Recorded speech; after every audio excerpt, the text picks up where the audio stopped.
Hello everyone, it's me, Professora Arce, and today we're just going to be learning some present simple in Spanish. How does that sound? Yeah, you'll see that it's very, very easy. Easier than you think. Okay?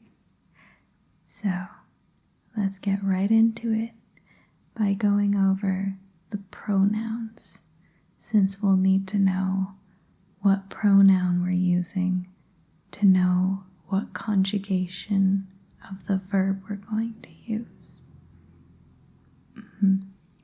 So, I've set up the pronouns in a nice little table.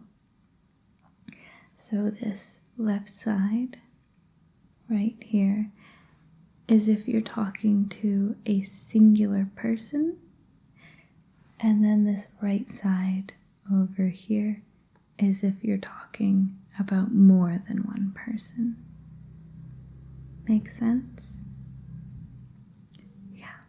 So individually we have yo, and that's if you're talking about yourself. Now some dialects pronounce the Y as more of a J, so yo, but you can also just say yo, and people will understand you.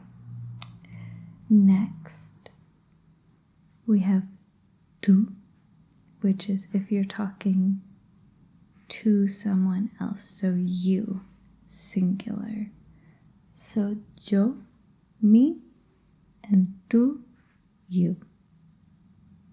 Easy enough so far? Yeah. This third one, you might notice, is a little bit more complicated. So, at the top we have él and ella, which means he or she. Él being he, and ella being she. Now, you'll notice that the two L's together in Spanish, they make a Y sound, which might sound a bit confusing since a single L does make an L sound. But if you think about the word tortilla, that has two L's and it makes a Y sound. So you're actually already used to making that sound. But then underneath we have this word usted. So usted just means you again, but it's a more formal way of saying you. Now, in Latin America, in Southern and Central American countries, some people there use usted instead of tú. So they don't use tú at all, and they only use usted. Some people will use both. And here in Spain, with Castilian Spanish, tú is much more widely used, with usted only used for very formal occasions, such as talking to an elderly person or your boss sometimes, things like that. But when we get to the conjugations, you'll see usted is conjugated the same as él and ella, but we'll go over that in a bit.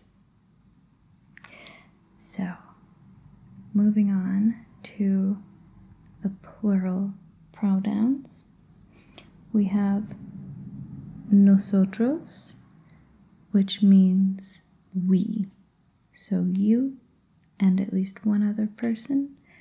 If that's who you're referring to, you would use nosotros. So it's you, but in the plural.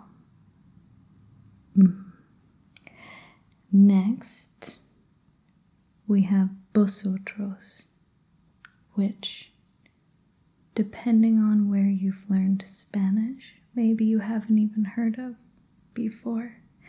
Because vosotros, in some Latin American countries, is sometimes not even used.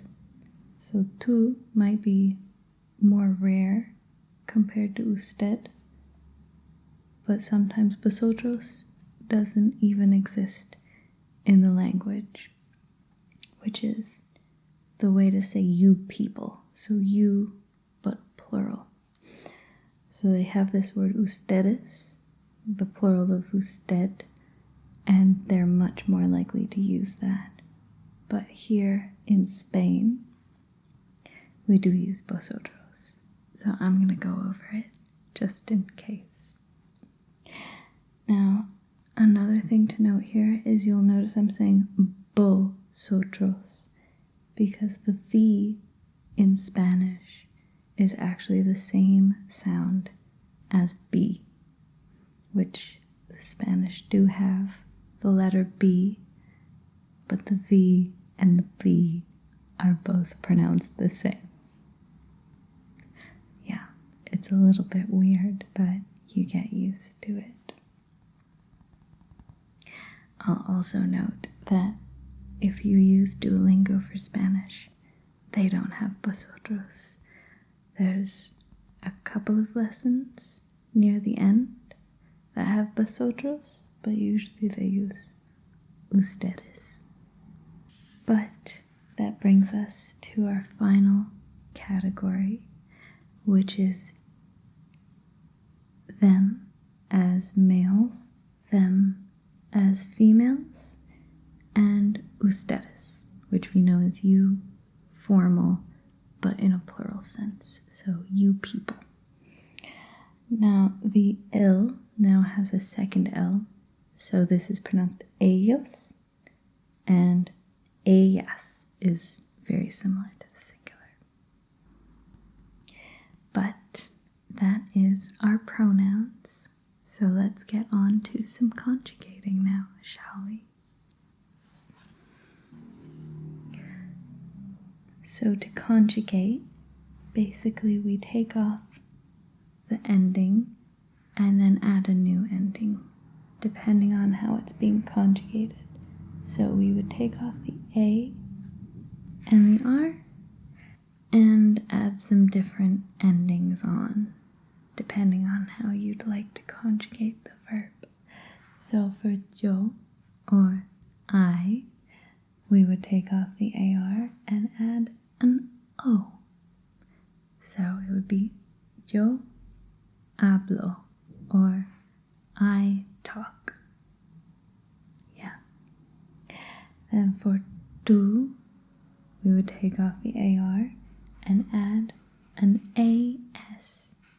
So it would be tú hablas or you talk. And for él, ella, and usted, all three of them would be conjugated with just an A. So it would be habla. Not always, but a general rule of thumb is if you take off the S from the tú conjugation, it makes the usted, él, and ella conjugation. But this is why I like Castilian Spanish better, is because they use the tú and the vosotros more, and so it's clear if you're talking about you or if you're talking about another person. Yeah, it is clear with context, but it's easier for beginners, I think. So, moving on to the plural side, we have nosotros hablamos. We talk. Then we have vosotros habláis. Vosotros habláis. Which I'm not the best at pronouncing because, again, it's not on Duolingo.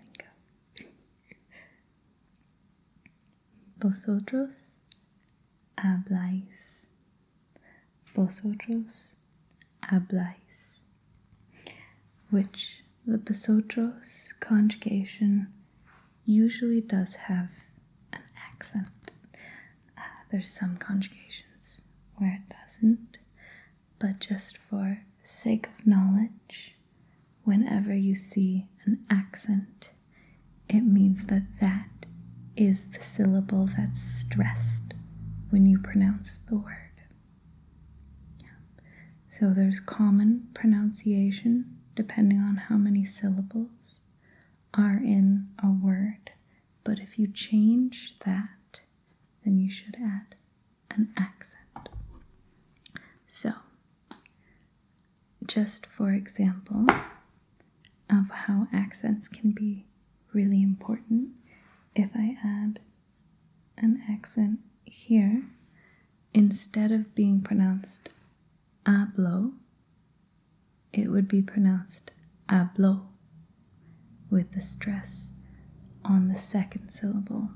And that actually means he, she, said, past tense, which is very confusing. But you don't need to worry about that for now. All you need to know is that accents can be very important.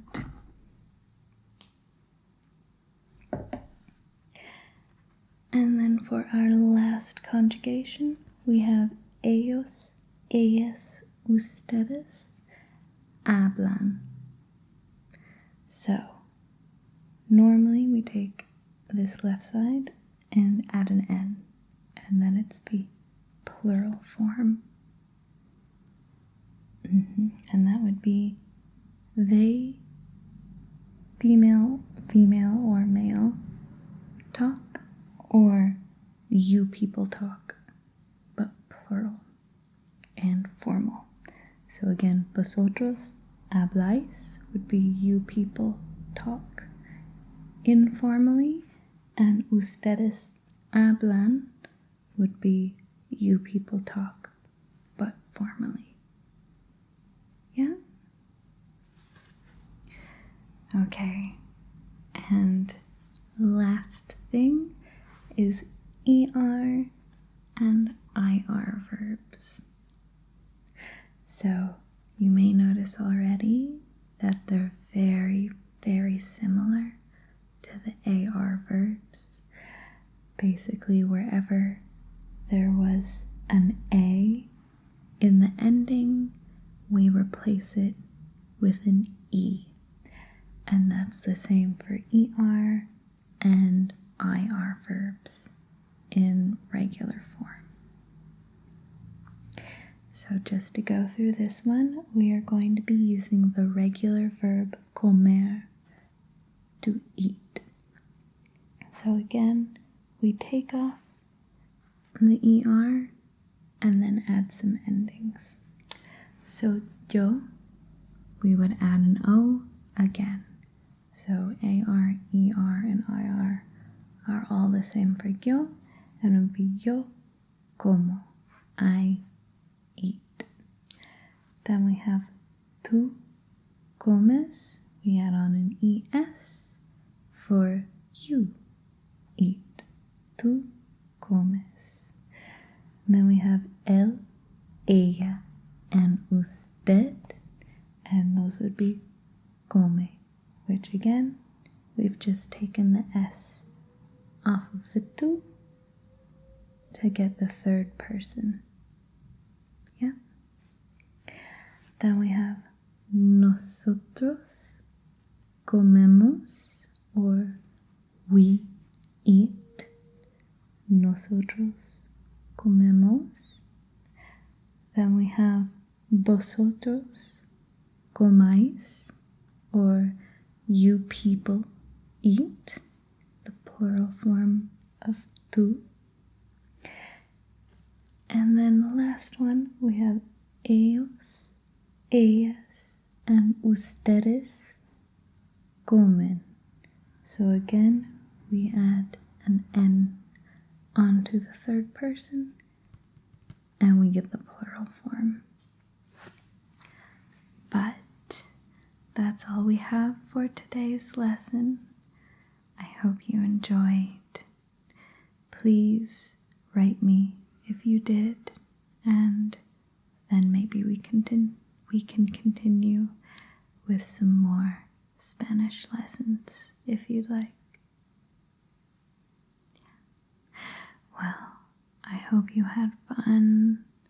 I hope you learned, and I hope you were able to relax a little bit. Again, I've been Profesora Arce, and I'll see you again soon. Bye.